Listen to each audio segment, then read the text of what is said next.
Hello everyone, welcome to this video on TCS NQTIP 2020 official sample test solutions. In this video we're going to talk about the reasoning ability section of the sample test. So there are 30 questions and we'll solve one by one. Again, we strongly recommend you, if you have not attempted the official sample test, go and answer it. It's a 2-hour test available in the TCS ION website. And it's a very good experience for you to really experience the real test. It's a 2-hour test, so the link is given in the description. Make sure that you attempt it before you watch the video, otherwise you will lose the benefit of learning the maximum. So this video is brought to you by Learning Made Easy team, a team of IIM grads in association with our e-learning partner GTCube Get to the Top. So let's get started. So we have launched a mini mock series, 2 tests for the TCS NQTIP based on the pattern that we have seen in the sample test. We have picked and replicated a very similar one, and we are giving it a very affordable price of 99 rupees. You can visit gtcube.com/store to see the course. So let's start the questions. So at the end of this video, we are also going to analyze the section in terms of the pattern, the questions, and also our take on the overall difficulty and how we would suggest a student to attempt the test in the real exam. Just our perspective. So let's start. The first one is a blood relations based question.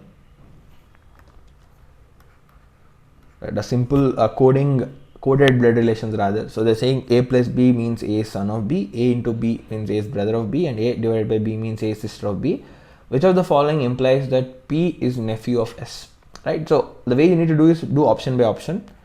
So P into Q means P is brother of Q. Right, plus is for the male, it's the same generation, we write like this. Q divided by R means Q is sister of R. So Q is sister of R, again the same generation. R plus S means R is son of S.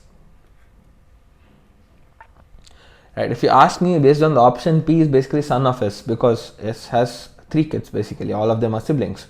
So this is not the option, I need nephew. Nephew means S sister or brother's kid. P must be S sister or brother's kid. So let's do the second one, P divided by Q. So P divided by Q means P is sister of Q. Q plus R means Q is son of R. Divided by S means R is sister of S. Right, so this looks fine. So basically S has a sister R, R has 2 kids, and P is basically one of the kid of R. So S has a sister and sister has a kid, so that's like a nephew thing. But I'll just still try to look at others to make sure I'm doing it correct. So let's say P into Q. So P into Q is P is brother of Q. Right, so P is brother of Q, and Q plus R means Q is son of R. Right, R divided by S means R is brother of S. Okay, the problem here is that nephew is male version. Okay, niece is female and nephew is male. The option B is wrong because P is female. Right, so S basically P is niece of S, not nephew, because I got my lady, right? So this is also wrong option. My bad. Right, here we are getting S and P. So P is the male kid of S sister or brother. We got R divided by S, right? I mean sister, yes. So this seems to be the answer. So let's look at the last one again. As I said, sometimes to avoid these mistakes, I check all options. So Q plus P means Q is son of P. Right, P into R means P is brother of R, and R divided by S means R is sister of S. Q plus P means Q is son of P. P into R means P is brother of R, and R divided by S means R is sister of S. So here P and S are siblings, not nephews. Q is nephew for actually for S, but again it's not what we want. So answer is option C for this. Right. So this is slightly unique that I've seen in this. Not that we generally see. This is more like a passage based reasoning, a simple one. What we generally see in real life. I mean how the logical thinking of our brain works. So they're given some criteria, some conditions based on which you should take a decision whether what you should do. Right. So let's read this. So candidate must be a graduate in commerce with more than 65% in the exam. So commerce graduate 65% more than, please make note of this word more than. It's not 65, it should be at least 65.1. more than 20 years and less than 25 as on 1st 2020 have secured more than 60% in the interview and at least 55% in the written test. Right, again, more than, at least here this is fine. At least means I'm okay with 55%. Just be careful with the words, right? 60% I'm not happy in this case because it should be more. But at least 55 means if someone gets 55 in the written test, I'm happy with that candidate. Have at least 2 years of accounting experience, that is 2 and more. However, if the candidate fulfills all the above criteria except, okay, most of them are satisfied except if let's say only B is not satisfied, that is a candidate is not between this age. If experience is more than 5 years, right, more than 5 years of accounting in a company, his or her case to be referred to the general manager. This is an exception 1. The other exception is if you are able to satisfy all the criteria except maybe A or D, they also given and, means it could be both also. That means a person satisfies B and C but not A, not D, or maybe both. Still we can consider the case if the person has secured more than 65% in the written test as well as an interview, and that's it. His or her case to be referred to the chairman. Right, that's the criteria. So let's look at this. Based on the given criteria, if Rohit is 24 years old as on 1/1/2018. So if 24 years as on this date 2020, he would be 26 years. Right, 2 years later 1/1/2020, so he will be 26 years. Long experience of 7 years.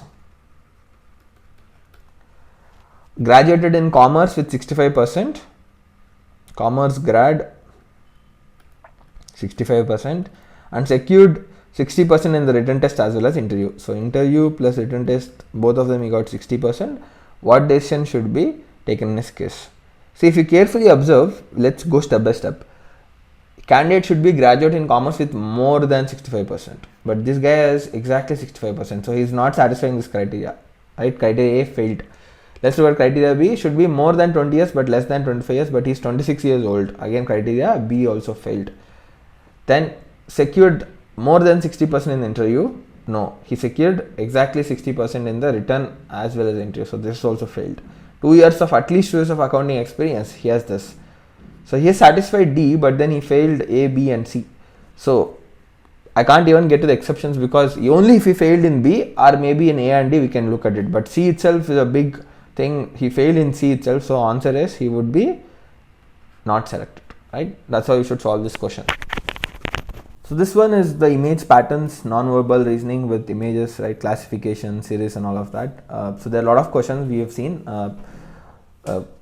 based on images in this test. So we will talk one by one. So this one is talking about two figures. This is to this, like this is analogy. A is to B is similar to C is to D. So I just need to find the, the relation between these two so that I can mark them. So if you observe carefully, there is a circle outside. In the second figure, it came into the internal circle, and there's a rhombus or a diamond shape. I can't call rhombus, but it's a diamond shape sort of it, which became a square. Right, and then the pluses became inside the circle. So they came into the internal part of it. The dots came outside. Right. So I am seeing three things. One is the swapping of the internal and the external shapes. Right, and then the dots and the swapping of the pluses and the dots. And the third thing is basically that this diamond became a square. So that's like a bit of tilting, right? It is rotated by 45 degrees. So the thought that came to my mind is there are two possibilities. One is that let's show this circle. Case one I could think of is that I have something like this.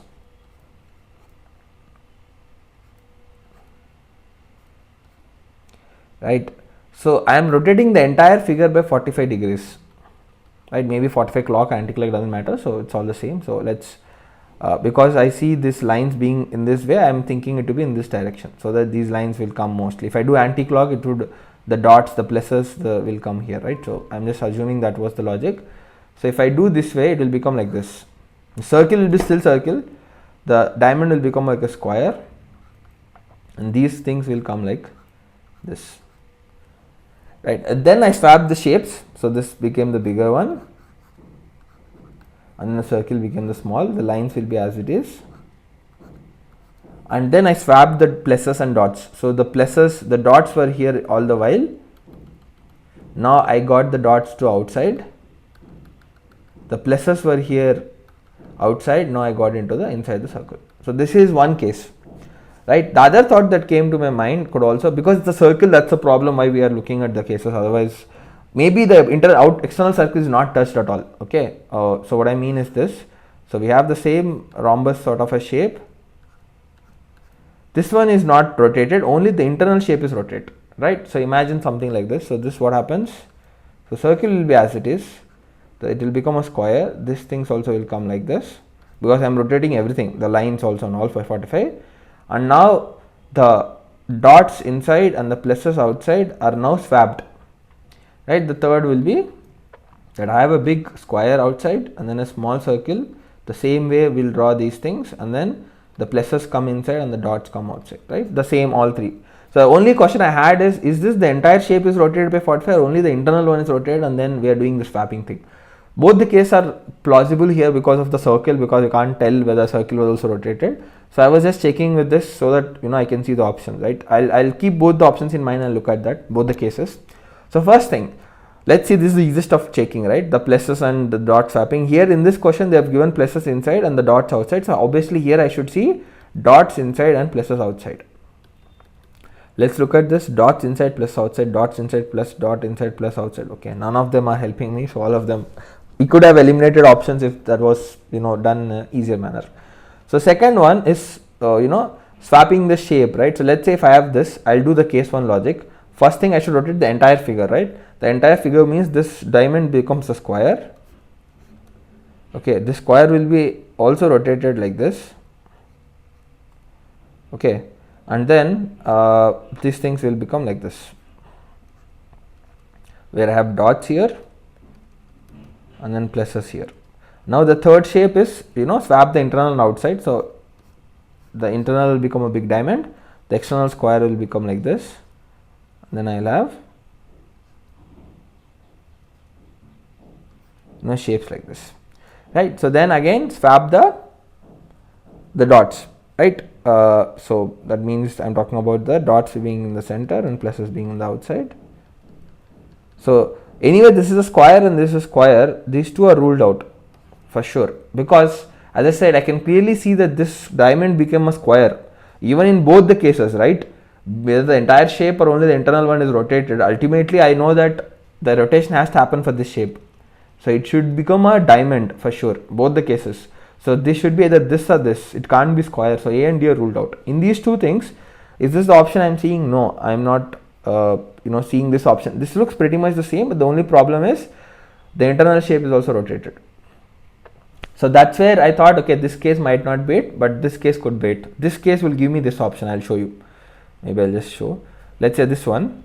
So what should I do? First thing, only rotate the internal one. As I said, this case talks only the internal rotation. So let's do the only internal rotation. So this will become a diamond internally, right? And then this will become like this. Okay, the pluses are here, the dots are here, and this there will be big diamond outside also, because as I said, only the internal ones are rotated, not the external. Now swap the figures. So the diamonds will be diamonds only, right? There's nothing much to swap if I even swap. And then the dots will come internally and the pluses will come externally. So that's what there will be, dots here, pluses here, and then we have the lines and then both the diamonds. So that's the option. So option B is the answer for me, right? So this case was not working out. This is the case where only the internal rotation has happened, and that's how we got both the diamonds are there and then the dots and the pluses are swapped. That's how you get the answer, right? We just got to think of options and eliminate options. That's the best way to do these questions actually. So let's move ahead. This is a data sufficiency question. Right, so they'll give you information or question being asked. You should try to see if I can do with just one statement or both the statements are required. Even if I have both the statements, I may not be able to solve the question. So they're saying among 5 friends A, B, C, D, how many of them are employed? So the answer should be 2 of them are employed, 3 of them are employed. I don't care what the answer is. The purpose of solving this question is, can I answer this with the given information? This is not sufficient for me to answer. Let's look at option statement 1 alone. They are saying A, B, C, D, E. The statement 1 is saying that C and D are employed is true. So C and D are definitely employed. What about ABD? No idea. Just based on statement 1, if I ask you, is A employed? No idea. B employed? No idea. D? No idea. C? Yes, he is employed. Because statement 1 says C and D are employed is true. So now let's look at only statement 2. At least one of A or D is employed is false. So if this is false, that means both of them are unemployed. Right, at least one of them means it could be A or D or both of them are employed is the statement this is making. If this is false, basically the interpretation you have to understand is A is not employed, D is not employed, because if at least one of them is employed, then I would make this true. So definitely the cases of one of them being employed or both of them being employed is ruled out by making this statement is false. And B's employment statement is stated same as D. So B is similar to D, so D is unemployed, B is also unemployed. Okay, let's look at only statement 2. What about C? No idea, because the statement 2 has not talked about C. What about E? No idea. But if you see both, if I clump both, right, I'll get that A is unemployed, B is unemployed, C is employed, D is unemployed, and E is employed. Here I can answer how many of them are employed, 2 of them are employed, so the answer is satisfied. I mean, I can answer the question, so which means both the statements are necessary. If I have both the statements, I can answer the question. Only one alone is not sufficient. So that's why option B is the answer. So these ones are the folding paper one. So I do this folding paper one in a mirror image sort of it. Okay. So let's understand. I'll start from this way. Okay. They have said this is where the folding is happening, right? Imagine this is to be the mirror. You just need to draw the replica, the other half of it. That is, this part of the figure needs to be drawn. What happens if I open it? Right, this is where the mirror reflection is happening in a way. There is a circle here, it will reflect as a circle here. Right, there is a cut here, it should reflect as a cut here. There is a small piece of a rhombus sort of it, so this will be replicating like this. Let me just erase it once.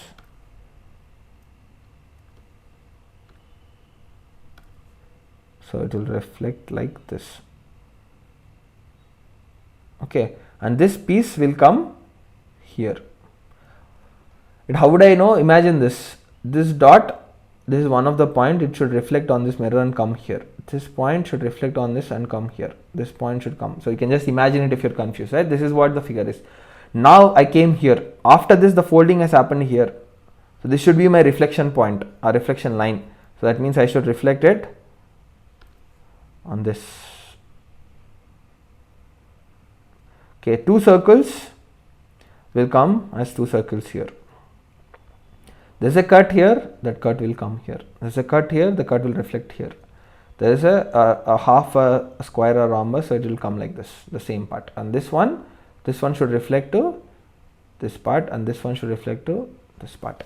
So finally, this is like this. There is a big square. There's a cut here and here, right? And then there are 2 circles and 2 circles, and I have 4 small rectangles, and there's one big diamond at the center, right? So I think these are cuts. That's what they're trying to say. So if I show this, so this is a cut. So there are 4 cuts, 4 rectangle cuts. Happy. There's a cut here and here, all happy, and there's a rhombus here, great, and 2 circles here and here. This seems to be the answer. Let's look at the other options also. 2 circles, 2 circles. The cuts are there. This is a square, but this should be a rhombus for me, like a diamond basically, right? That's how it is drawn. If it was this figure, if I just erase it for our understanding, just to show this, if instead of this the initial figure was like this, right, then it would have been a proper square for us. So this is ruled out. Option C, center as a diamond, great. This is all fine, but then this is shown as a triangle. It should be rectangle, so that's a problem. Right, this is also wrong. The other option would also have been wrong. We could only snip the 3, but yeah, this is how you can do this. Right, so this one again, coded blood relations, a simple one. So they have given the coding and they are asking what should be the answer. Right, let's mark it. B divided by D. B is son of D. D plus G. D is brother of G. G into H means G is wife of H. Married is 2 lines, that's what we draw. G is wife, so it should be female and H should be male. So what is the relation? So they're asking B is grandson of H. Absolutely no. There's no that level of 3 generations actually. D is brother of H. Not really. Brother-in-law, because wife's brother. So again wrong. H is uncle of B. For B, B's father is D, and so D's sister and sister's husband. So basically yes, this is the uncle. H is uncle of D is also wrong. H is like brother-in-law again, as I said. So that's option C is the answer, right? Simple one. So this one we read these cases again. So there are 3 questions actually. So I don't know if they intentionally did it, spreading out, or maybe it's a random question generation, so it might happen. But yeah, just keep in mind when you get this question, most probably this bigger information, they might be using it in 2 to 3 questions. So let's just jump into the question. So first, Anuva passed the graduate with 65 marks. So it's a commerce with 65% marks. Age is 23 years as of 2019, so it should be 24 as of 2020. That's our concern. She scored 65 in written test, and also in the interview same score, and has an accounting experience of 3 years in a company. Okay, let's look at the conditions, right? Graduate in commerce with more than 65, no, she only has 65%. This is not satisfied. Age 24 years, between 20 to 25, absolutely great. Secured more than 60% interview, yes, and at least 55 in the written test, yes, so this is also happy, done. Experience of more than 2 years, yes, done. So the 3 criteria are met, only option A is not, the criteria A is not met. So if it is not, criteria A is not met, we should look at this case, whether it should be rejection or refer to the chairman. If, we will refer to the chairman if all the criteria are satisfied except A, but the person has secured more than 65% in the written test, not happened, right? The person has scored only 65, not more than 65. And interview, both the cases the person has secured only 65, not more than, so it's not that her case would be referred, she would be rejected, she would not be selected, right? Very minor thing, more than is very important for you to understand. At least is different from more than. At least means I can accept 55 also. If it's more than 60, I cannot accept 60. Just be clear with that. So it's again rejection in this. Very tricky, and I think most of the students would have gotten wrong here if you made a mistake here in this question. So these questions are a bit of verbal reasoning in a way, reasoning combined with verbal part. There are statement is given, then 3 arguments are put up. So decide which of the arguments is strong, with respect to the statement they've given. So this will be like a problem, and I need to figure out and which of them are weak, not related to central message of the question. So should there be a common syllabus for all the subjects in graduate course in all the universities in the country? So they're talking about all the courses should have a standard syllabus, a common syllabus, so that they can, whatever the reason be. So that's a question they have, should there be. The argument 1 says, yes, the students passing from different universities need to be judged with reference to a uniform, standard. Here I am understanding this as this: each syllabus will have a different, each subject will have a different syllabus, but it will be a common syllabus across the country. Let's say someone is doing computer science, there will be a common syllabus for all the universities. Someone is doing mechanical engineering, so he or she will have same subjects across the entire country. Right? The student passing from different universities need to be judged with reference to a uniform standard. So the question that you will have is that really going to, a point of contention? That's something that I have to think about. I am not very confident about this. I'll keep it for now a dot, because here the concern is about a syllabus, and then here they're talking about uniform standard. It's more about measuring the students' abilities, right? I'll keep that as on hold. Maybe correct, I'm not 100% sure. No, each university should have the autonomy to decide its syllabus as to promote specialized skills in the students as per the students of the university, requirements of university. This seems to be a good logic for me. I'm happy with this argument. Why? Because it's like if you put a common syllabus, maybe the universities will lose that speciality or the autonomy to do something, promote specialized skills and all of that. So this is definitely a correct statement for me. And I look for all 3. If 2 is not there in the options, I'll eliminate them, right? So this could be clear elimination. It could be the other 3. Let's see. Yes, this will ensure that the universities impart standard quality education to all the students. So if there is a common syllabus, they ensure the students impart standard quality education to all the students. This looks also a decent option for me. If option 3 is correct, then I have to select this. right? Definitely. So for me, the point of contention is more like this and this. 2 is definitely correct. All the 3 options have 2.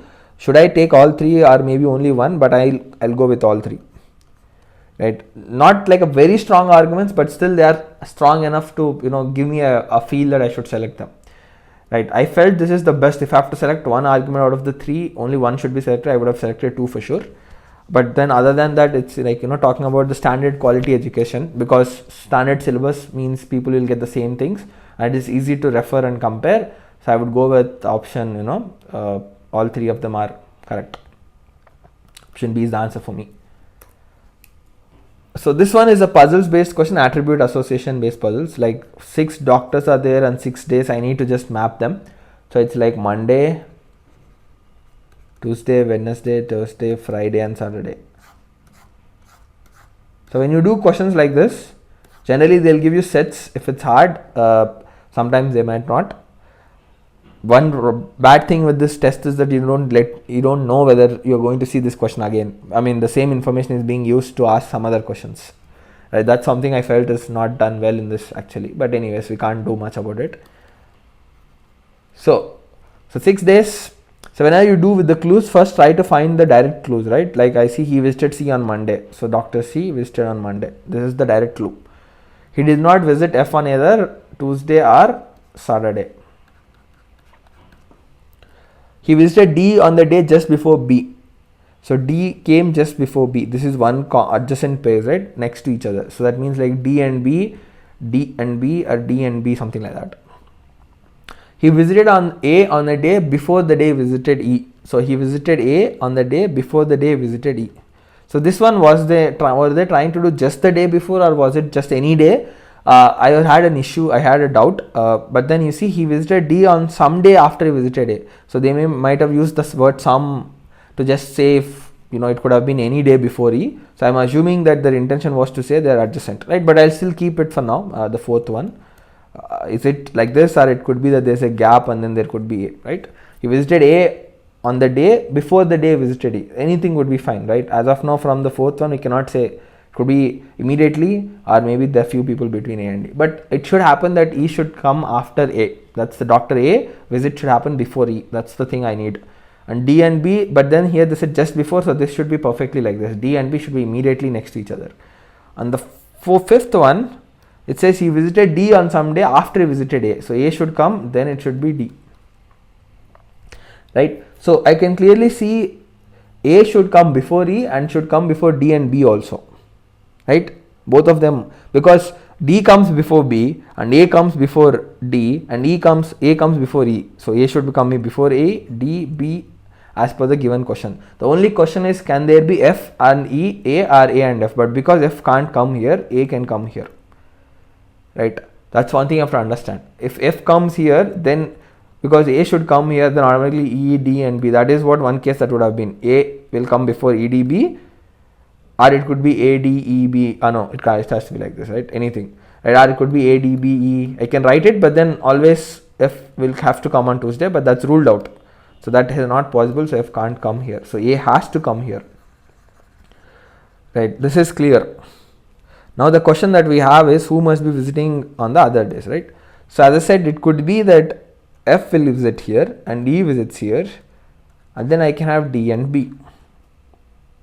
Or I can have A visits here, E visits here, F visits here, and D and B.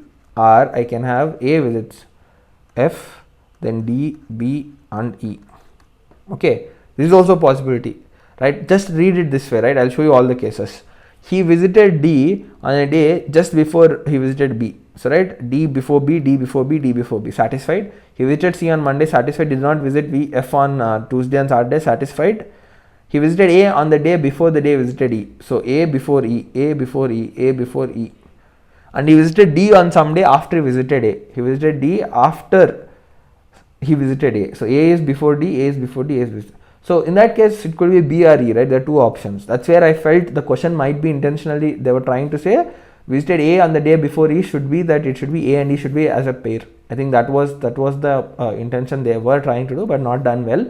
So I would go ahead with this logic. This is the pair. A and E should come here. right? So in that case, there's only one possible arrangement, that is what I'm going to write. A has to come here and E should come immediately. I'm assuming that's what they tried to suggest before, right? So D and B should also come here. Can they come here, D and B? Then F will come here, not accepted. So F has to come here and then D and B will come here. So the last person on Saturday is B. That's option D.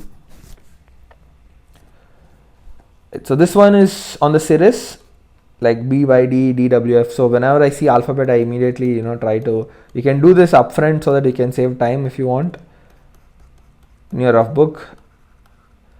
P, Q, S, T, U. Right, so B, Y, D. So always when I see this, I'll try to look at the first term in a way, right? So let's say B is here and D is here. There's one term that they've skipped. Between D and G, they have skipped two terms. Between G and K, right, they skipped 1, 2 and 3 terms. So makes sense, right? 1 term, 2 term, 3 term. Next they should be skipping 4 terms. 1, 2, 3 and 4. So they should jump to P. Is that what they have written? Yes. 4 terms are skipped. Between P and the next term, 5 terms should be skipped. 1, 2, 3, 4, 5. So they should jump to V. That's what we got. Right? Makes sense. Let's look at the middle terms. Y. I'll just use a different color. Y. Okay. Then they went to W. They are going the reverse way. Skipped 1 letter. W. They skipped 2 letters to come to T. Right. 1 and 2. They skip and come to T. They should ideally skip 3 letters. 1, 2, 3. They should come to P next. From T to P. But they are seeing Q here. That's a problem. Right, that's a problem for me. Ideally, if that was done properly, it should have been P here instead of Q. After P, I should skip how many? 4 letters, right? 1, 2, 3, 4. I'll come to K. That's what I got here. After K, I should skip 5 letters. 1, 2, 3, 4, 5. I come to E. This is also fine. So it is sensible, just that the should have been K, P, N. That's the answer for me. But I'll just still show D, F and all. So D and F, they skipped 1 letter, and then F and G. No, sorry, F and I. They skipped 1 to 2 letters to come to I, F and I. And between I and N, 1, 2, 3, 4 letters have been skipped. Again, that's a mistake. See, the same term is missed. It should have been M, because 3 letters should have been skipped from I. 1, 2, 3, they should have come to M. From M, they skipped 4 letters. 1, 2, 3, 4, they should come to R. That's what they got. And from R, they would have skipped 5 letters, S, T, U, V, W to come to X. So the answer is this one. It should have been K, P, M. The correct one would have been K, P, M as per the logic. Right, again a blood relations based questions. 8 people are there in a family, 2 couples are there, each one having 2 children. So basically it's like a family of 4 and family of 4, totally 8 people. B and D are brothers, so B and D are brothers, so I am taking it as plus. Each has 2 children, so they have 2 children each. E is aunt of A. Who means it's referring to A. A is cousin brother of C. C is sister of H. Who means again it's referring to H, is cousin brother of G. F is wife of B. This is an important one. F is wife of B. Right. So I have F is wife of B, and they have talked about C is sister of H, who is cousin brother of G and all of that. E is aunt of A. So if E is aunt of A, that means she must be the other married person. So that's the way. The 2 couple and they both have 2 children each. Like totally 8 people. 4 kids and 4 married people. So 8 people are there. So that's the relation. So E is aunt of A, which means obviously she can't have A as her kid. So it should be this. And who is A? A is cousin brother of C. That means A must be male. Cousin brother means it should be here. C should be here. C is sister of H. So that means C should be female. And H is also sibling to C. H is cousin brother of G. So F is wife of B. How is H related to F? So how is H related to F means F will call H as, a brother-in-law's kid. So it will be like a nephew. F will call H as nephew. That's the answer for this. Right? A simple one if you draw it well. So this one, somehow I felt in reasoning they have also asked again basic math like percentages, ratios and all. a bit of quantitative reasoning in a way if you call it, but yes, technically I would call still them as percentages and ratios. So Shabnam appeared in 6 subjects ABCDF in an exam, scored 65% of the total marks in all the subjects. Each subject has equal maximum marks. Her marks in C was 20% less than her marks in subject E. So if I write it directly, I would write like this: her marks in subject E were 20% less than, so it will be 100 minus 20 is 80%. So 80% of E. Right? If you write it detailed, it will be like whatever she scored in E minus 20% of E. So it will be 80%. So I'll write 0.80 as directly. That's the relation I have between C and D. The ratio of the marks between A and D is 3 by 4. This is the second one. Her marks in subject E was 25% more than in D. So it will be E is nothing but 125% D.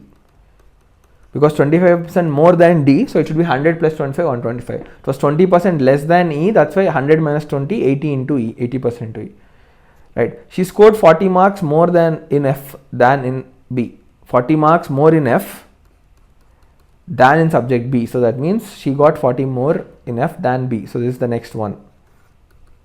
Finally, 40 marks more in B than in A. So she got 40 more in B than in A.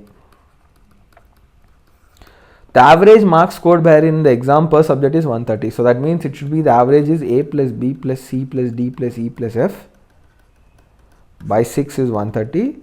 So go into this side, so it will be 780.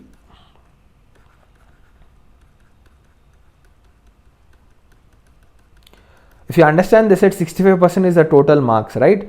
So total marks is 780. So she got 65% of total, which is coming out to be 780. That is her overall percentage. Marks are 780 based on the average mark. So this will turn out to be 65 by 100 into total is 780. So 13 5s are 36 are.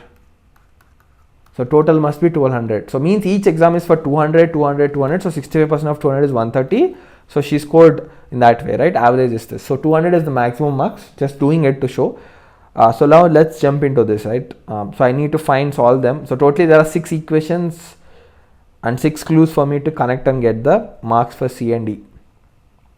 My goal is to find the average marks of C and E. So let's just try to play with C and E only. Clearly I know C, this is this. So what is E? D is nothing but E into 100 by 125. If you see this. At 125 by 100, I am just sending to that side, it will be 4 by 5. So 4e by 5. Technically, this is also 4e by 5 if you ask me. Right. So C is also 4e by 5, D is also 4e by 5. What about A? A is 3 by 4 into D, and D is nothing but 4e by 5. So it is 3e by 5. I am just trying to convert everything into E. So once I know A, what is B? B is 40 plus 3 by 5. And what is F? 40 plus B, so 40 plus 3 by 5. Which is nothing but 80 plus 3 by 5. Now I got everything into E. So let's substitute here. A is 3 by 5. B is 40 plus 3 by 5.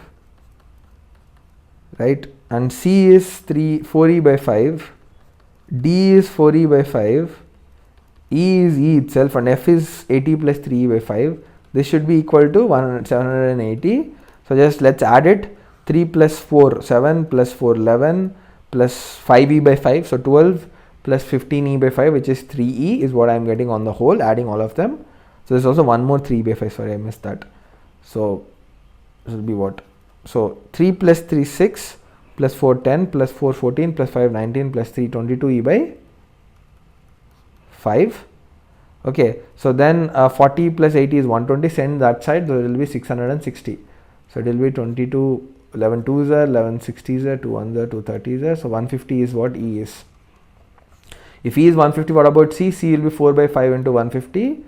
So it will be 120. So the average is 150 plus 120 by 2, which is basically if I do this, no, it's like 150 plus 120 is 270 is the marks scored out of 400, because they're asking for percentage of marks. 200 marks for each exam, so into 400 into 100, so it will be equal to 67.5, right? So that's how you do it. Again, a bit tedious and lengthy, but yes, this is how you can do this. So they have also asked questions like this, where it's like a Venn diagrams based questions, but then more on observation part, nothing complicated. You don't have to do anything in set theory, just have to pick the relevant areas. So they are talking, there are North Indians, married persons, graduates, soldiers, right? They've shown all the segments. So how many unmarried North Indians are neither graduates nor soldiers, right? Let's first talk about the unmarried North Indians. This is a mix of these two zones. North Indians is this, right? And married is this. So what are the unmarried people? This is the married zone. So I cannot count 11, 3, 4, 12, and again this and this. So there are 4 pockets of North Indians who are unmarried.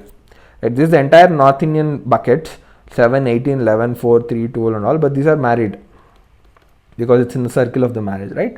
So unmarried North Indians are these many people. Out of that, I need to pick people who are neither graduates. I don't want them to be graduates. That means this is ruled out because this triangle is for graduates. I don't want graduates, and I don't want soldiers also. This is the soldier zone. This is also ruled out. So this 7 and this 10, these are the people who are not graduates, who are not married, who are not soldiers. So perfectly, there is a 10 plus 7, 17 is the answer. That's the first option I can see here. Yes, right. That's how you can do it. Nothing complicated. Just try to do step by step, and then you'll be able to eliminate the zones which are not relevant for us. So this one is a cube based question, right?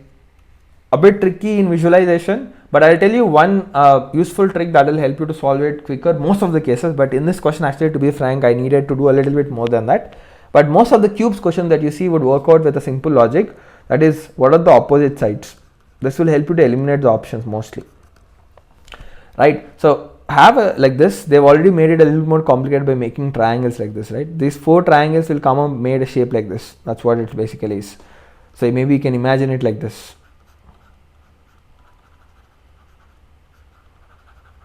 This is the 6th square that should have been like this. Maybe if I draw, right, like this, these things. But anyways, so how would I make it into a cube, right? So cube will look like this. So you have to be able to visualize it,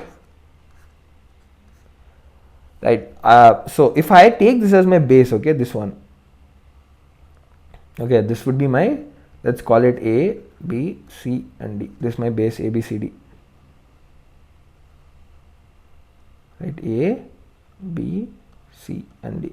Now on this line, I'm making this X straight. That means let's call the top one as PQRS, for example. So A, B, Q, P will be the cross. Okay, I said ABCD is a simple empty one, the bottom, this one, and this one will be like Q and P, right? A, B, Q and P. Okay, this is how I am doing it. So a cross symbol here. Now let's look at this one, right? This one will open, I mean this one will be made vertical. I am folding on the line CB, so this will become vertical. So C and B is here, right? This will be Q and this will be R. Okay, so this is the common line, to be frank. This is that the BQ line that is being drawn. This is the cross symbol. Maybe let me just use a different color for that. This is for this one.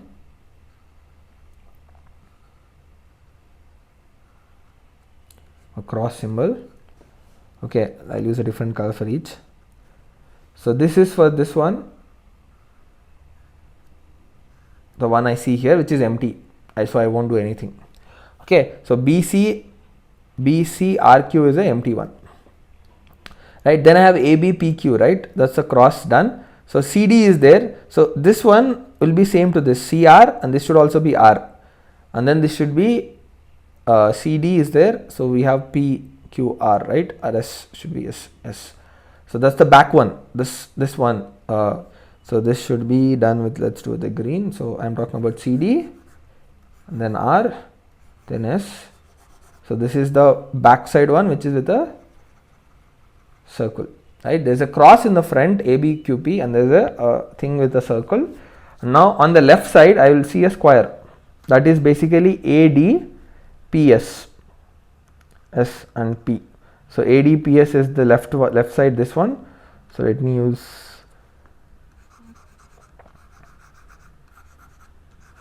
right? So ADSP will be with a square, And the topmost one, right? So basically, which should be the last color, basically, that is this one, PQRS, is made up of these four small parts. Okay, see, P, Q, R, and S. Okay, so it will turn out to be like this. P and S will have this shaded part, and Q and R will have the shaded part. Right, this is the top part, like this. Okay, now they are saying which of the following can be made. So when I get to this, I should be able to imagine the opposite sides. Okay, if you can do this, most of the problem is done actually. What are the opposite sides I have drawn? There is a cross on the circle. This is one pair of opposite sides. What is second pair? This is an empty one at the bottom, and the top one is a, maybe I'll just show you like this. So empty one at the bottom, there is top one which is with this colored triangles. Okay, the third pair would be the right side and the left side. The right side is empty again, and the opposite one is the left side, which is filled with a square. Right, so these are the three opposite pairs. Most of the questions you can do by just making sure when they give only three faces, right, they'll set the option in such a way that one of the opposite pairs are given as adjacent sides, right? For example, I'll tell you, here I think they have not given, I've seen that, but right, so ideally I'll show another question, similar one they have said, where you'll find it, which would help you to eliminate the answers actually. Right, here if you try to check what should be for the cross, so I'm seeing cross here, the opposite is the filled circle. Anyways, they have not shown it, so this is okay for me for now. If I have a filled circle, the opposite is cross, again they have not shown cross. Filled circle, opposite is cross, they have not shown the cross. Right, and you should also understand this. They have shown, for example, a cross here. Okay, if when they are showing three sides, they should be showing one from each of this pair. Definitely, that's the logic, right? If we are seeing three faces, cross, the opposite one should not be shown. If I show one of these two, the other will not be shown. If I show one of these two, other will not be shown. That's a simple logic.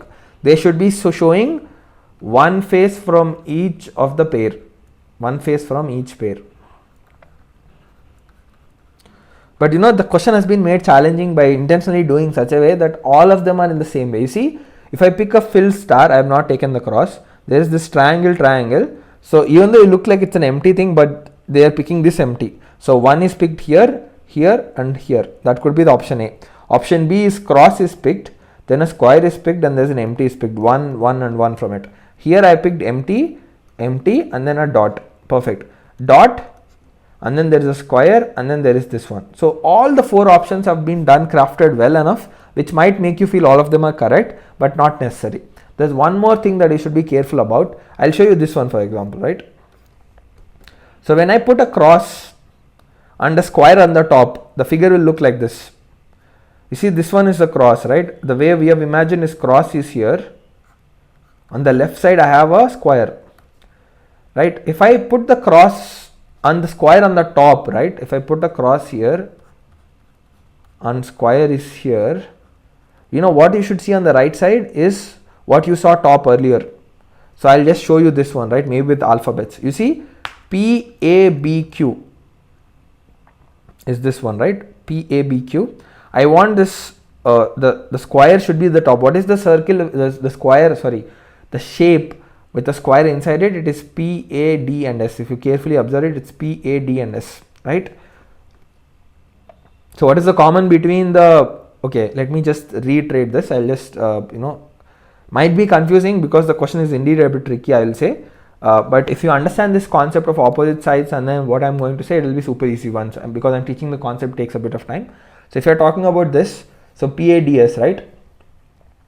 So let's see this when I'm talking about this, okay?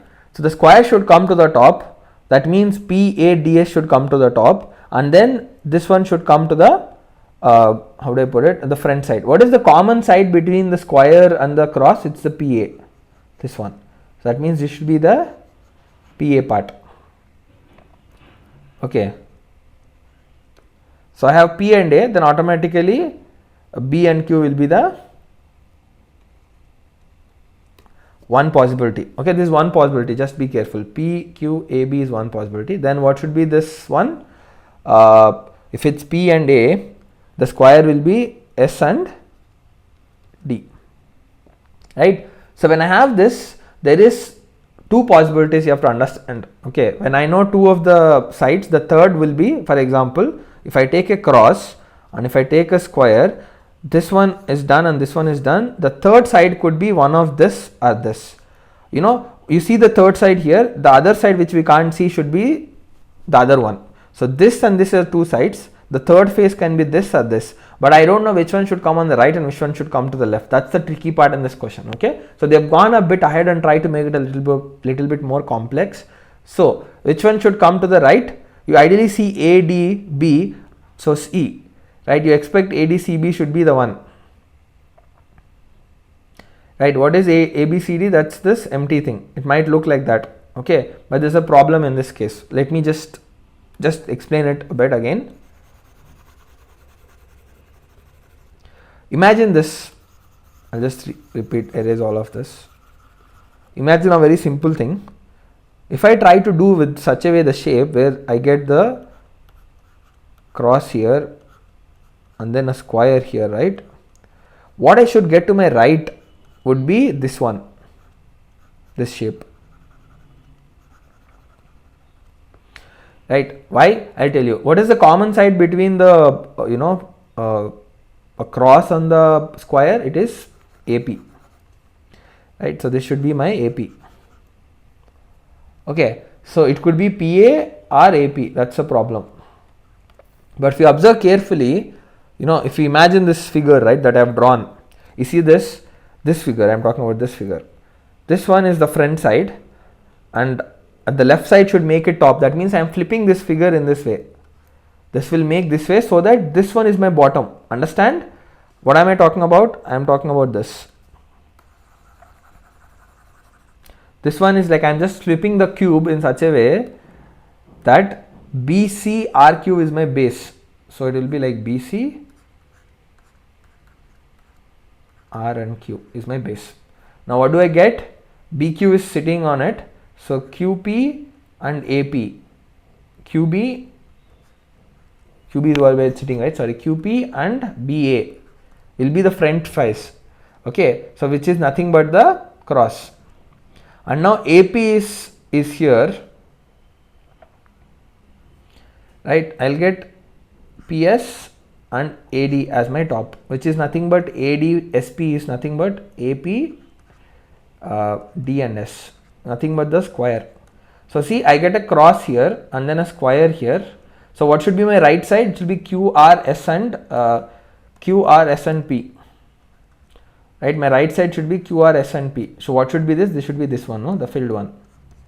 But then what I'm seeing here is empty one. So this is a wrong one. If I try to think about this one also, right? When I have a dot on my front side, that means the dot which is on the black side. So I'm seeing from the back side.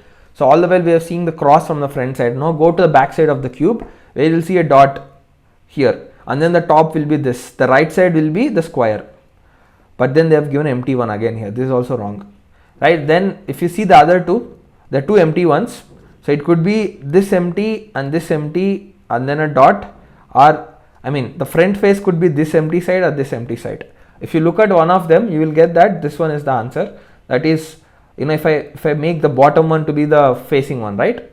If I make the bottom one to be the facing, that is flip the block like this. The right side will be this and the top will be this one, the dot. And this one would also be something that you will get if I see from the square, and then this on my right side, then this will be on this. The three faces will be the square, this one, on the back side, which is R, S, C and D. So this is also correct. So if you just understand this by looking at, making sure that you look the cubes from respective faces by imagining it. This one is a bit tricky, to be frank. I'll agree that the opposite faces logic alone will not be sufficient. You need to have a bit more to it beyond it to eliminate the options. The answers are C and D in this case, which would come to it. If it's not coming out, what I would recommend is take a book, try to draw this cross and then a dot, and then on the right side you put empty, on the left side you put a square, at the bottom put empty, and then on the top draw this shape, right? And then try to flip around, try to make these things coming to the front side, then automatically you'll see the answers, right? That's one way you can imagine it to make it useful for you. But most of the cases this opposite sides logic will work. I'll show you another example to reiterate this. So this one is again what we did, similar, like let's jump into it. How many married graduates are either North Indians or soldiers but not both? I don't want both, I just want one of that. So let's first married graduates. The married people is this zone and graduates is this triangle. So I'm talking about this, I'm talking about this, this and this, right? This is that common zone, right?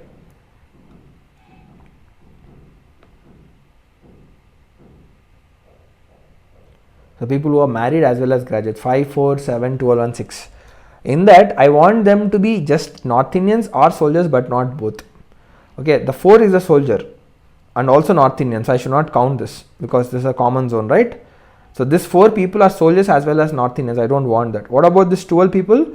They are North Indians but they are not soldiers, so I am happy with it. 6 people, they are not North Indians and they are not soldiers also. This is also not acceptable. I need either of them, either they should be North Indians or soldiers. One of them should happen but not both, and also not none of that. So no soldier and no North Indian also I am not happy. 5 is soldier but not North Indian, so I am happy with this. 7 is not a soldier, is not a North Indian, again not. So 5 plus 12 is the answer, which is 17 for us, right? That's how you can do this question. So this one is syllogisms. They've given 4 statements and 4 conclusions. You have to say how many of them are true. So just try to understand, when I do syllogisms, I'll try my best to prove each option wrong, each conclusion wrong. I'll try my best despite all my efforts. If I am not able to, then I'll assume that to be true, or it follows. So some students are players, okay? So that means there are a lot of ways to understand. It could be that like this. There are students and there are players. Some of them are players, not everyone, but some of them. Okay, so that's like a common zone that we have. All scholars are scientists. So that means this is students, right? All scholars, this is the first thing. The second one is all scholars are students, scientists. So scholars are scientists, right? No player is a scholar. Now it's connecting between the player and the scholar. No player is a scholar. So there are a lot of ways, okay? The player could be completely inside, maybe, or it could happen that there is an overlap between the scientist and the player, or the player could be completely outside as well. All of these are possible, but I just know that scholar and players have nothing in common, right? They are far away from each other. As long as that happens, I am okay with any of the cases. Some scientists are engineers. Some scientists are engineers, right? It could happen like this. There are engineers and scientists, some of them are both, right?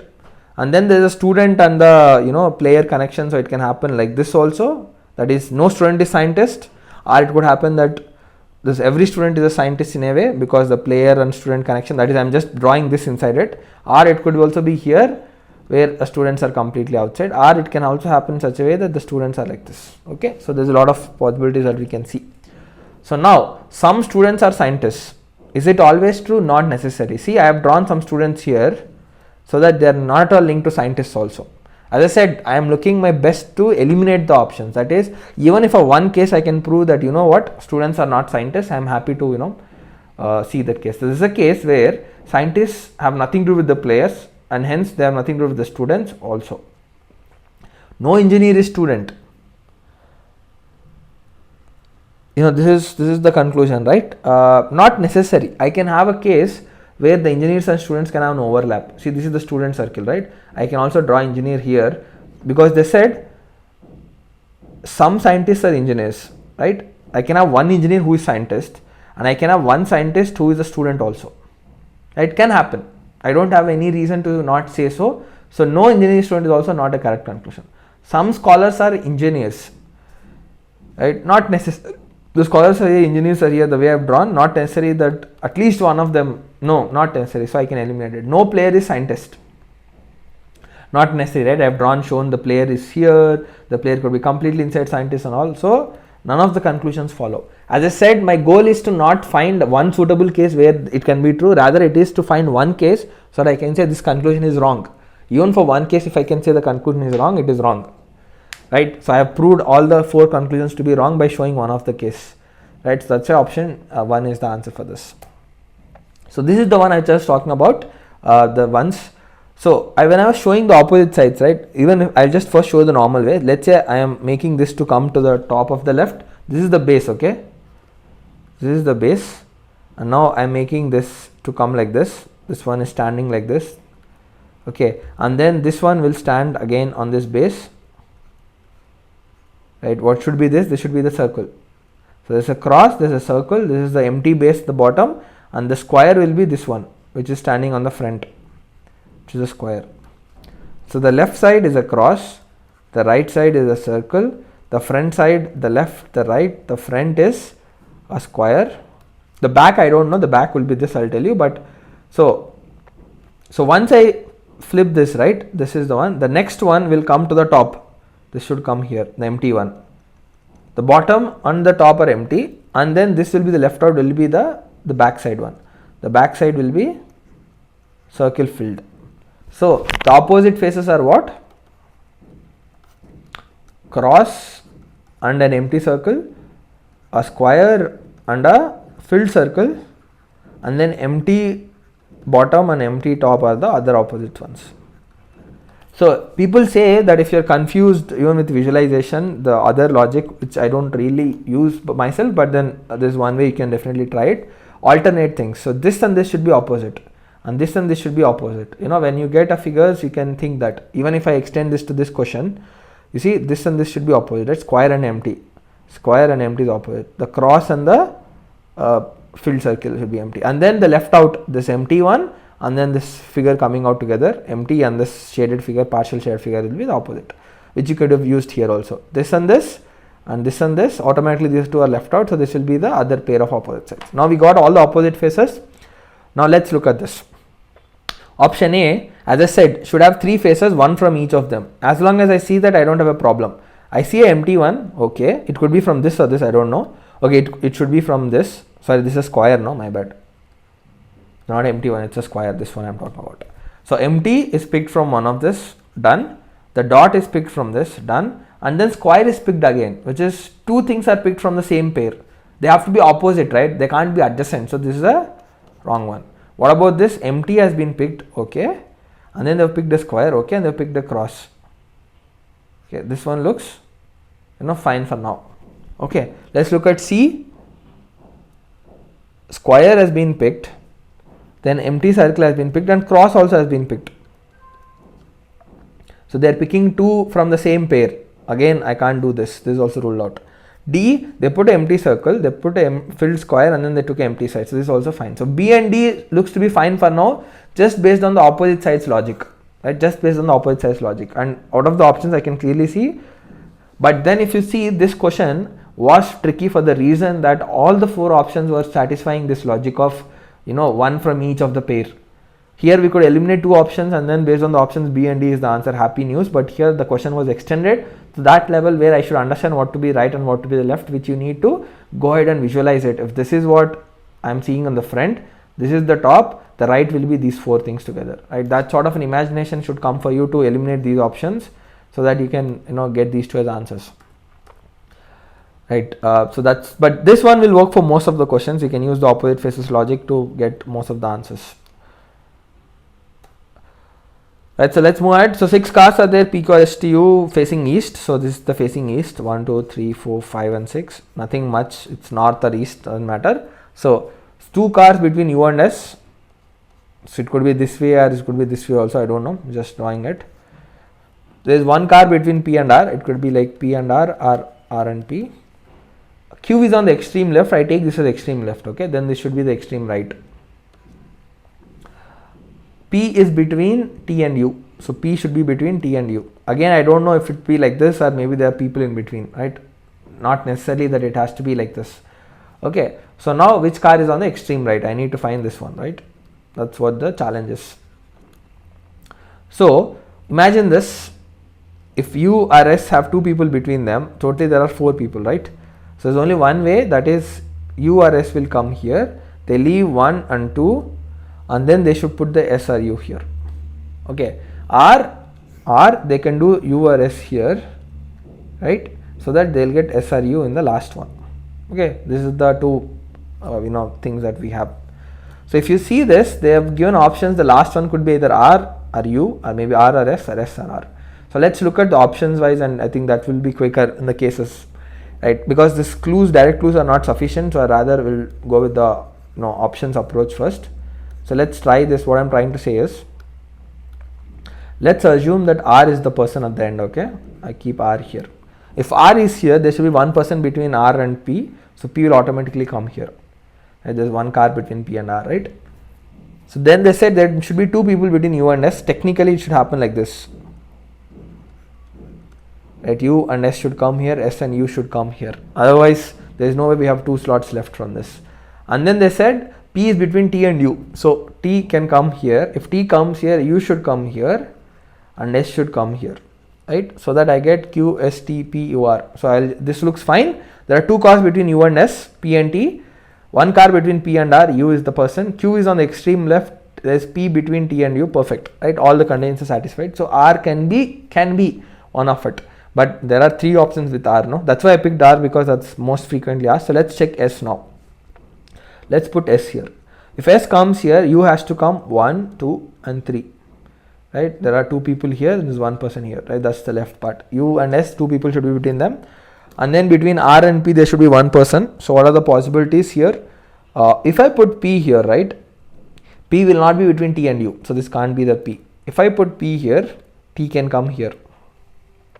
Right? It has to come here so that P is between T and U, and then automatically I'll get R here. Right? So it's like Q, R, U, P, T, and S. Okay. So let's read this case carefully. So there are two cars between U and S. Perfect. One car between P and R. U is the one. Perfect. Q is on the extreme left. P is between T and U. Perfect. Which car is on the extreme right? So that's S. So even S could be the answer, it seems, right? So this should be the answer, either S or R.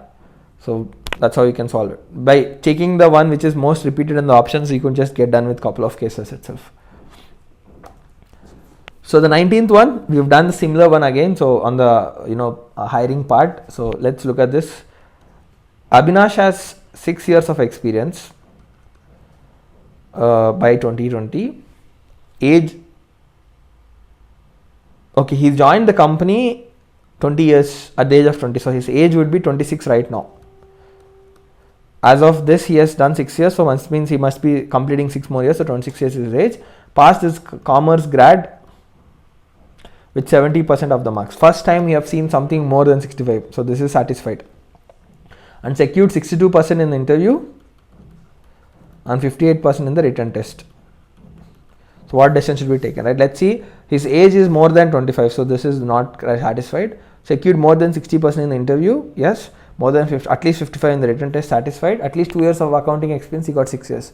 So all are satisfied except B. So that means I am coming to this case. We can take the person if he has experience of more than 5 years. Yes, his case to be referred to general manager, right? So yes, he should be referred to the general manager. He has satisfied all the criteria except the second one. If the B is failed, if he has more than 5 years of accounting experience, he has more than 5 years, 6 years of accounting experience in a company, so he should be referred to general manager. So this one is a statement is given and then there's an assumptions, right? They've given 3 assumptions numbered. So we should say which of them are implicit. That means something that you've assumed while taking this statement as a granted. When we're making the statement, what has been assumed? It should be strong and it should be very sensible as per this. That's how you should look at it.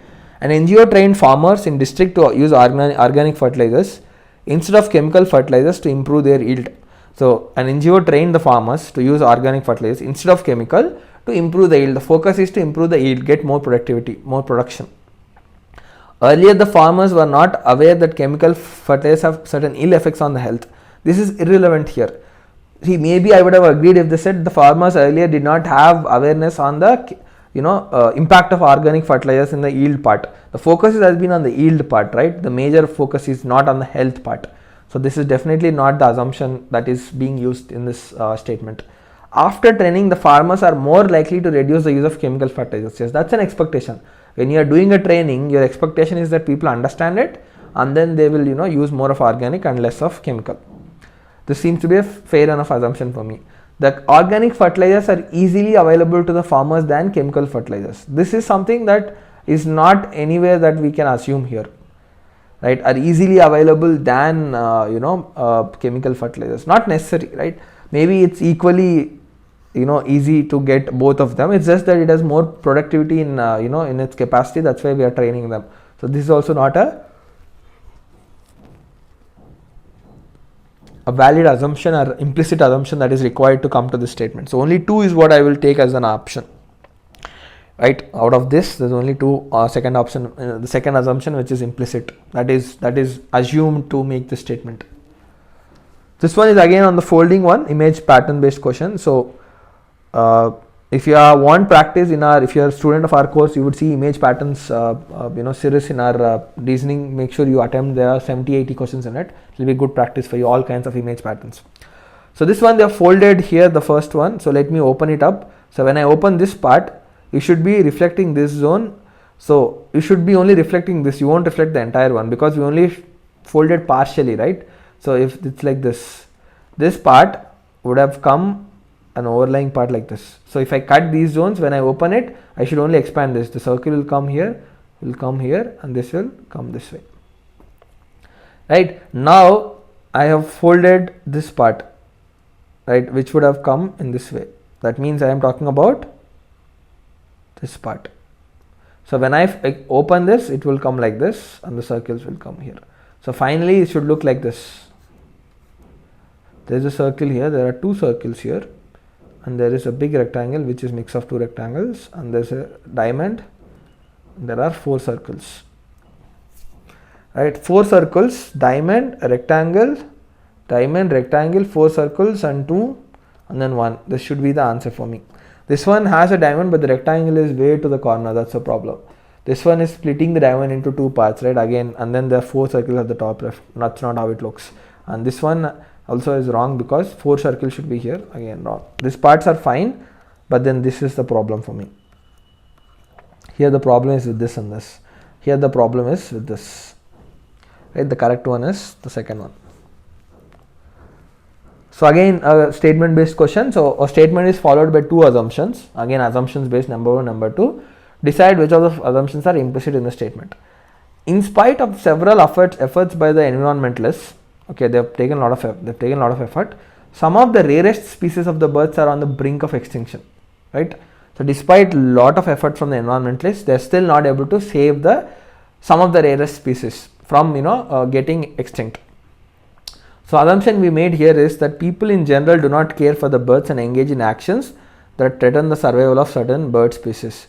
This one seems to be an okay for me. This is the tricky part for me, if you ask me, because it might sound like, despite some efforts, there should be some external thing that is, impacting the reason. So some people are trying to save it, but despite their efforts, there's some external factors, right, which are leading to the extinct of these birds, right? Maybe the environment, maybe the human behavior or something, which is what it's talking about. People in general do not care and engage in actions that threaten, so explicitly I cannot say that people do not care for the birds, but something that they are doing is threatening the survival. So this for me is half correct and half wrong, so I am not 100% sure of it.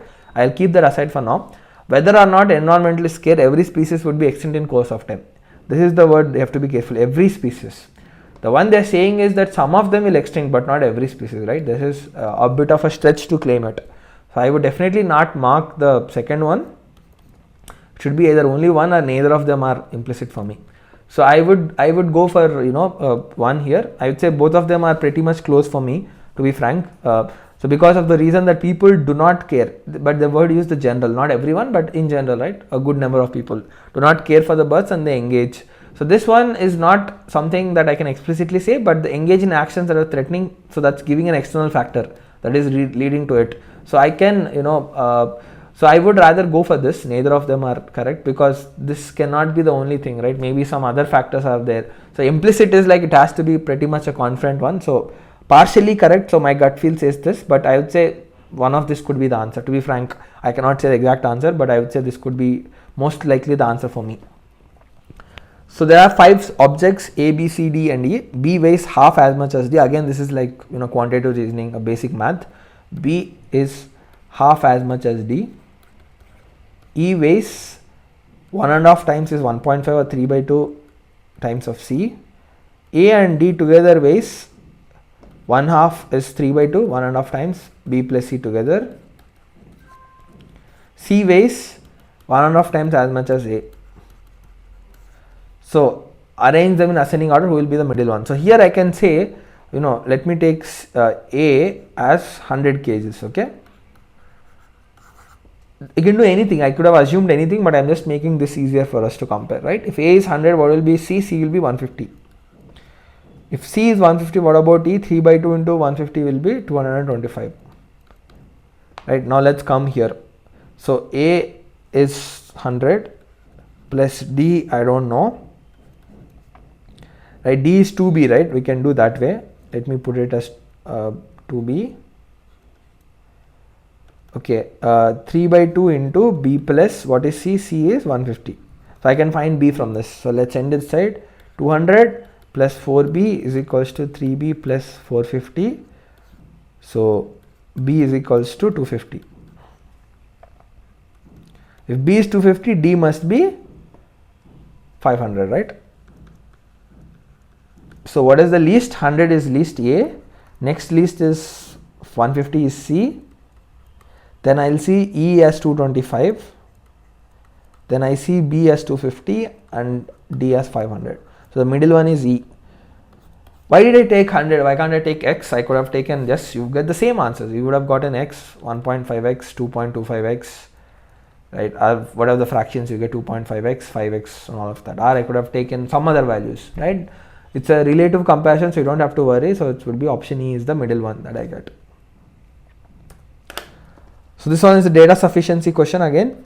So they have given us some information. The ratio of price of different cars is 1:1.3. So let's say the prices are, right, like car 1 and car 2 would be like X and 1.3X. Right, what would be the price of the second car? I'm talking about this car, the second car. If the discounts are 15, the discounts given are 15% and 25%. So if the discount is given to this one, what is the discount in rupees? Discount is done on this car price, right? So 15% of X, and this will be 25% of 1.3X.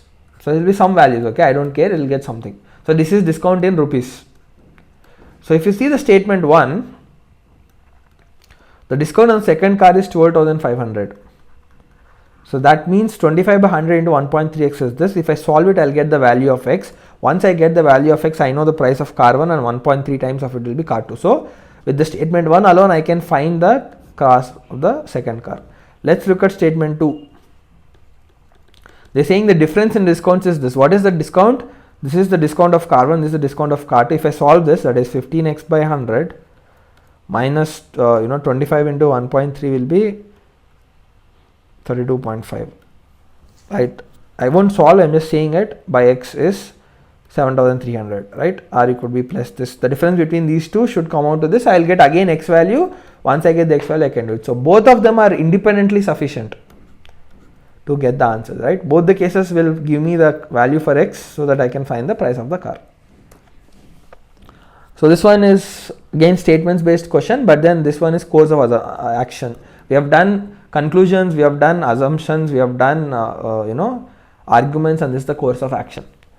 So there is a statement: the indigenous tribes living in the forest areas near the river basin are cutting down the trees to meet their basic needs, and that thus severely affecting the ecological balance in the area. So we should try to come up with an answer, a solution, the decision to be taken up to improve the problem. So the problem is, what is the problem? They are cutting the trees, that's the cause of it, but then that is leading to the severe ecological balance, right? Impact. There is an imbalance that's being created. So we should somehow resolve that. So the first option says the tiger population near the river basin should be increased to prevent the tribal person from going to the forest. So if there are more tigers, people are scared, then they will not go, they will not cut the trees. If they don't cut the trees, it will not affect the ecological balance. This looks fine for me, except for the fact that it is not that easy to grow a tiger population, right? It's not that easy for us to do that. Already the national parks are struggling a lot to do in a very protected environment. I really doubt the ease of doing something like that. So for that I keep it on hold. Okay, so you should also look at that the solution should be more feasible also, not just some very ideal answer. The tribes living in the forest areas should be shifted to other areas and be provided accommodation and subsistence allowance. This looks like a decent option, right? So they are doing it to meet their basic needs. If we move them to a different place and give them some basic existence allowance, they might be comfortable in moving, and then that might stop cutting the trees, and then that. So I am happy with this course of action. Since the tribal people cut down the trees to meet the basic needs and not for any commercial purpose, they should be allowed to continue doing the same for the survival. This solves this part of the problem, but then the real issue is that impact of the ecological balance, which will not be resolved with this. So I am not happy with this. So I would mostly select 2, but then none of the options are talking only about the 2. Right? So this and this are definitely not what I want. I would want 2 to be there in the option, or none of them are being there. So this is the tricky part. So I would go for this because I am very confident about the option 2 being a very valid option, course of action. With that in mind, the only option I could pick is tiger population should be increased so that they can make the tribal people not go to the forest. This could also be correct, where I would say let's not do anything, but then I'm very much confident of the second option, which based on the given options available, I'll go for this as a correct answer. To be frank, I'm not very satisfied with this option because of the fact that feasibility is also a question mark. You can't just give an idea which is not applicable in terms of practical implications. This one, in each of the pair of the clusters, the second term is rearranged and transformed. So this is the first term and the second term. They have arranged the letters to form the second one, right? So in which 2 pairs of the transformation has been the same way. So A and D, let's look at the options because otherwise there are a lot of combinations, right? Let's look at what is the situation with A. A is this W, N, H, Z and B. So what did I do? I did B and W. So that means the last letter is pushed to the first and W is kept as it is, and then these N and H are swapped, and then Z will be kept as it is. So swap these 2 letters, swap second and the third letter, get the last letter to the first. This is the logic that they have used. So let's see what they did for D. What is D? If I use the same logic, H, R, W, P and K, it should ideally be get the last letter to the first. So K, then H, swap the second and third, it should be W, R and then P. What is the answer? It is KH, but then it is PWR. So this is not the answer. Let's look at A and C. What about C? C is SKRGT. Do the same thing, swap this one to the first T, then I have S, swap these 2 letters, it will be RK and G. So TSR, KG is what the answer should be. They gave GK, so again this is also ruled out. Let's look at B and D, B and D. Let's look how they did the B. It's MP, QTW. They came to WQ,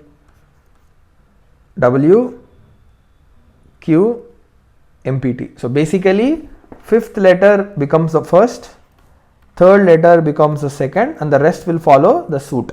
So W is written first, the last one, then it's Q, and then MPT are written as it is. Right, this is the B one. Let's look at D. What did they do? In that case, if the D also should work the same logic, I should do the 5th letter first, then the 3rd letter should be W, then HRP should be as it is.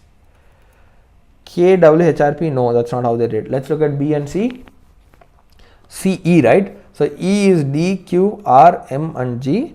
So the 5th letter should be first, the 3rd letter should be it, then D, Q, M should be written as it is. So G, R, D, Q, M, perfect, right? That should be B and D. That's the answer. A bit of coding of letters, but takes a bit of time because of how the question has been framed.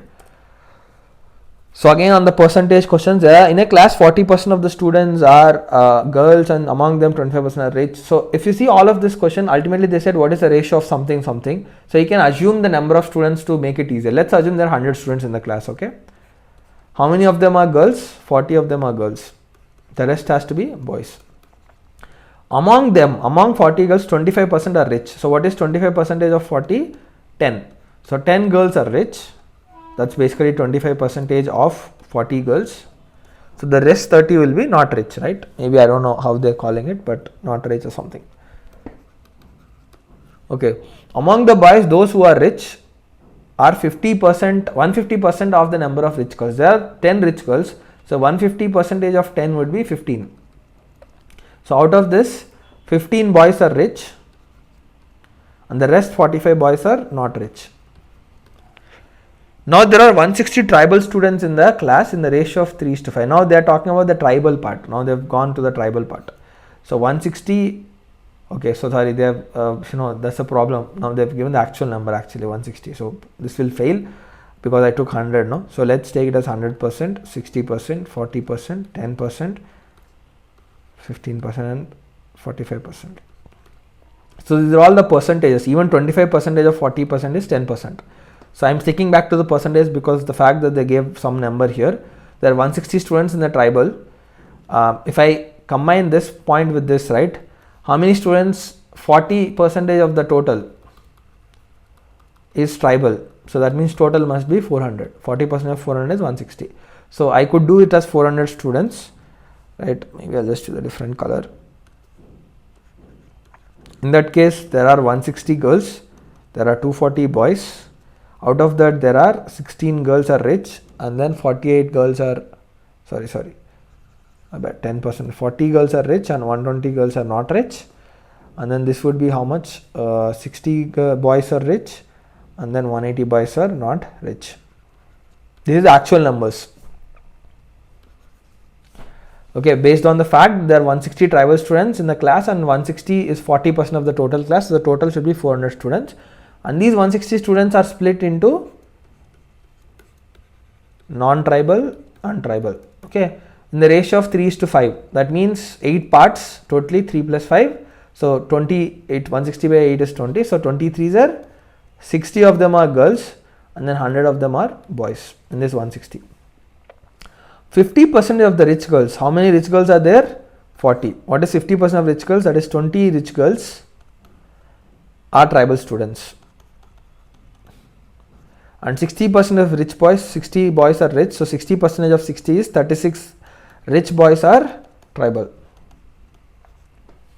Right, the number of tribal is this. What is the ratio of non-tribal rich girls to non-tribal rich boys? So non-tribal, so 40 are rich. How many of them are tribal? 20 rich girls are tribal. The remaining 20 rich girls are non-tribal. What about the boys? 60 boys are rich, out of which 36 of them are tribal. The rest 24 will be non-tribal. So the ratio of non-tribal rich girls is 20 by non-tribal is this. So 5 by 6. That's 5:6 is the answer. This one is again a diagram extension thing. So if you see this is a serious one. If you see the terms are rotated, right? There's a triangle at the top left. Now it came here, from here to the middle, then it came to the bottom right, and then it shifted here. The next term I should know where it should come. Ideally I'm expecting this to come here. How would I know it? See this one was here in the middle before. Like you see this one, focus on this one is in the center, like it is one step ahead of the triangle. Then it came to here, then it shifted to the left, and then shifted to the left here. So technically the triangle should also come from here to here to here to here to here. The triangle will come here. So what happens to this diamond? So I need to know what happened to this shape before, right? You see this right angle triangle shifted to the left, and then it shifted to another left, and then it moved to the top right corner, but then it also rotated by 90 degrees. So that means this rhombus also should go to the top right corner and it should rotate by 90 degrees. It should come horizontal like this. Right, this itself should be sufficient to eliminate some of the options. Let's look at that. So I should have a triangle at the bottom. All the four, okay, this one does not have triangle at the bottom left, so this is ruled out. Top right should be a rhombus horizontal. This is ruled out. Now I am left with only two options, which is rhombus horizontal and the triangle. Now let's see what's the difference between them. There's a square and circle here, and there's a right angle triangle, and there's a normal triangle here. So I'm interested in these things, or maybe this is the same shape, this is the same shape. It's a waste of our time to focus on those things.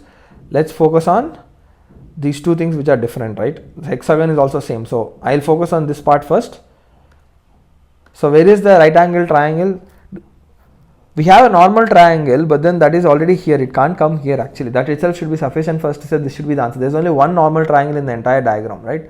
Which is this, which is not the right angle triangle, which is already taking up this side. It can't take this. But then I'll show you what happens with the right angle triangle. The right angle triangle is here. Next step it's here. Next step it's here, and then it's rotated. Where should it come next? I'll show you. Let's take the theta's example, right? The theta is here, bottom middle, then it left to the left one, right? And next you expect it to go to the top right and then rotate by 90 degrees, right? So it becomes like this. You see this? And then it is becoming again a theta, again rotate it, becomes like this. So the same thing should happen to the triangle also. It should come to the next one like this. A right angle triangle should come here in this way. That's why this is the answer. So option B is the answer for it. So 29th one is again a math based question. 3 shops are there ABC sold cars in January, February and March. The total number of cars sold in the 3-month period by ABC is 460, 320 and 500 respectively. Right. A and C sold the same number of cars in January. So it's basically talking about A, B, C, January, February, March and then the total. This is what I need to know. They gave the total part 460, 320 and 500. I know A and C sold the same number of cars in January. The number of cars sold by A and C in the March was also same. A and C in the March was also same. A sold 120 cars in February, which was half of the number of cars sold by C in the March. So the C sold double the number of cars A sold in February. That means this must be 240.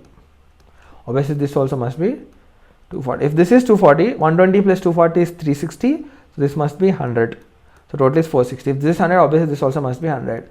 If this 100, this is 240, this must be 500 minus 100, 400 minus this 240 is 160. Right, we got all of those. Then both A and B sold exactly same number of cars in February. So this should be 120 as well. The ratio of number of cars sold by B in January and March was 1:4. January and March is 1:4. Let's call it K and this should be 4K. So all the three should sum up to 320. K plus 120 plus 4K is 320. So it should become 200 is equals to 5K. K is equals to 40. So it should be 40 here and 160 here. So 200 plus 120, 320. I got all the months. What is the ratio of the number of cars sold in January, February and March by 3 shops? I need to sum up these things, right? 100 plus 100 plus 40 is 240. 120 plus 120, 240 plus 160 is 400. 240, 160 is 400 plus 640. So this is what the ratio I need to find. 24 is to 40 is to 64.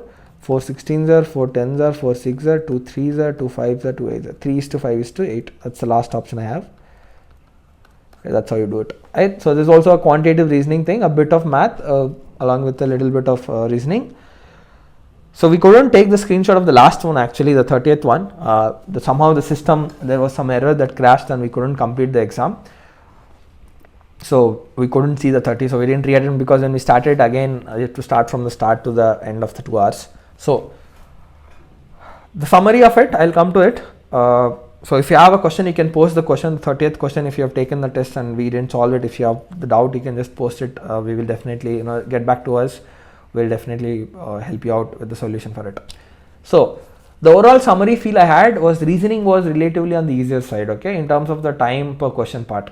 So we get 30 questions for 50 minutes, first of all, which is basically 3000 seconds, or totally 100 seconds per question. We had 92 seconds per question for quant, the numerical ability. Here we have slightly more time. On top of that, I felt their calculation intensity wise they are less, right? Especially when you talk about the statements, syllogisms, the image patterns, it won't take you too much of calculations, right? You can do it quicker and faster, and this Venn diagram questions, the image observation questions are all relatively a bit less time consuming. I found time to be very much. The exam ended for me, but then I could definitely solve all the questions. It crashed for me, otherwise I could have attempted it. I think the time was spaced well enough for me. I have attempted all the 29 questions before it crashed to 30th, but I had, I think, a few more minutes left, 1 to 2 minutes around. I could have attempted the last one also. But then I think it was relatively, for me, it was relatively on the time where I could have attempted all the questions. But then there are some questions which I would have gotten wrong because of the statements and all. A few things we cannot get everything correct. But a good attempt, again, as I said, 50 minutes, space it into 5 parts, 10 minutes each, 6 questions for each part.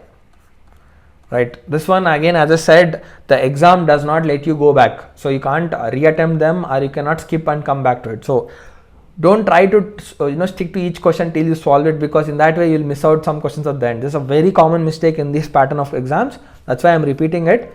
Take them into 6 questions parts, 5 parts, 30 questions. so that you spend 10 minutes for each. So that's a rule of thumb you stick to. So you should push yourself so that you don't get stuck at a question there. You have to, let's say you have solved 2 questions quickly, then the third question took you 1.5 minutes, 2 minutes. You feel that you're getting the answer, but you're still not getting it. Skip it, right? Mark something out of whatever you could eliminate, whatever is left out, increase your chances. Then go ahead and do the others, because at the end of 10 minutes, you should be done with the 6 questions. Just try to do it equally like this. Keep that in mind. Imagine this section to be a micro set of 5 parts, like how I talked the quant to be 4 parts, the numerical ability. Try to do the same thing in this way also, so that you do your best attempts in it, right? That's what I would say. Overall, I think the section was on the easier side, but you will not get a very high accuracy for some of the questions being a bit tricky.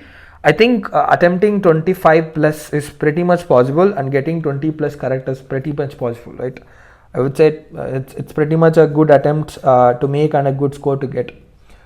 This should be something you should target, at least I would say, at least a target of 25 if the difficulty stays the same, and should be getting at more than 20 to do well in this section.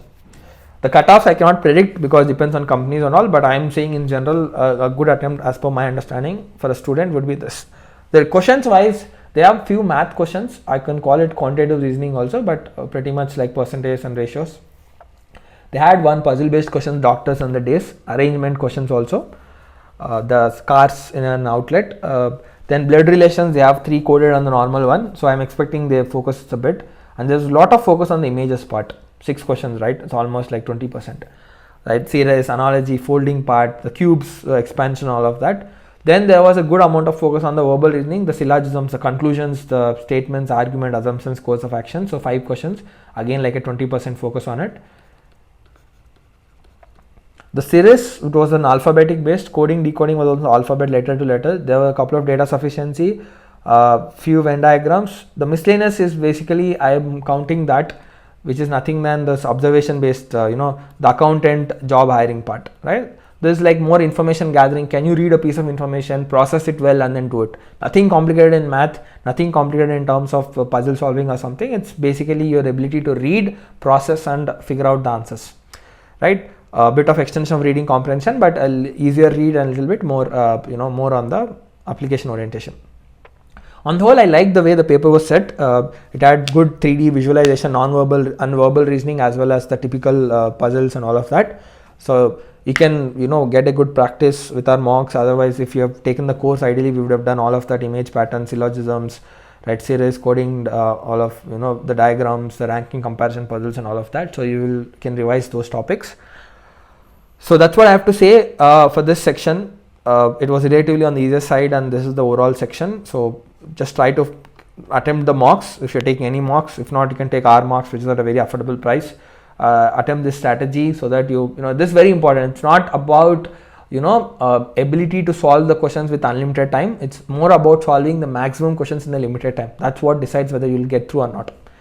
Right, thanks a lot for watching this video. If you liked it, do follow us on YouTube, follow us on Facebook and Instagram. Also, we'll come up with a lot more videos and content that could help you in your preparation.